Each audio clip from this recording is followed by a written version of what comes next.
Hello, my name is Jonathan Gregory. I'm the Assistant Curator of Exhibitions at the International Quilt Museum at the University of Nebraska-Lincoln. I'm here today to talk about this quilt that's beside me. It's an original quilt made by the Harris family. And it is part of a virtual exhibition called Warm Remembrances, Quilt Making and Memory Making.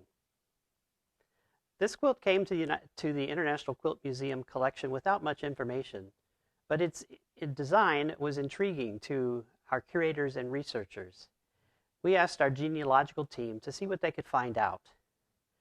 They discovered that this is the record of basically a family tree of Susa and Tom Harris of Hunt County, Texas.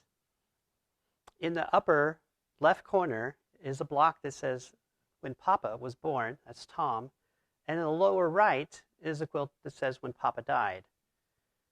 And in between are the names of their 11 children and their spouses in some cases, and names of grandchildren, sometimes dates of marriage and birth and death.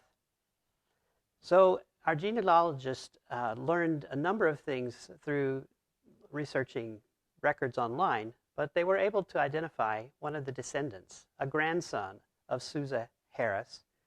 His name is Tommy.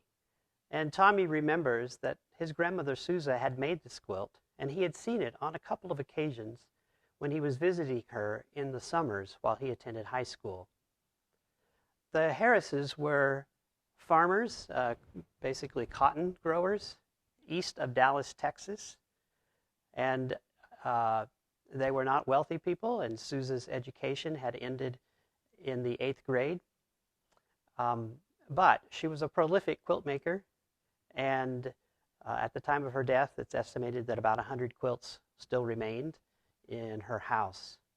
Well, Tommy remembered seeing the quilt on 2 occasions when the trunk in which it was kept at the foot of his grandmother's bed was opened, not to show the quilt, but to look at the papers, basically copies of letters that she had sent to the U.S. government in an effort to find the remains of her son Preston, who died in World War II. She wanted them to be found and his body repatriated to the U.S. for proper burial.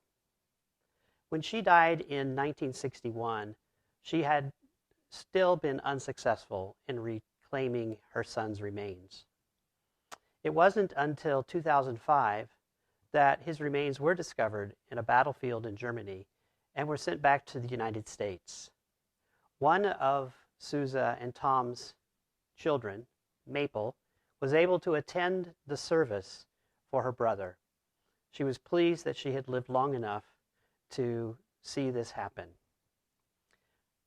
This story of Susa's quilt and her making it and keeping it in that trunk, along with those papers, indicates that her family was quite important to her, and her documentation of their existence, as well as her documentation of efforts that her son would properly be remembered and buried, tells us very much about her love for her family and how quilts are used as a remembrance.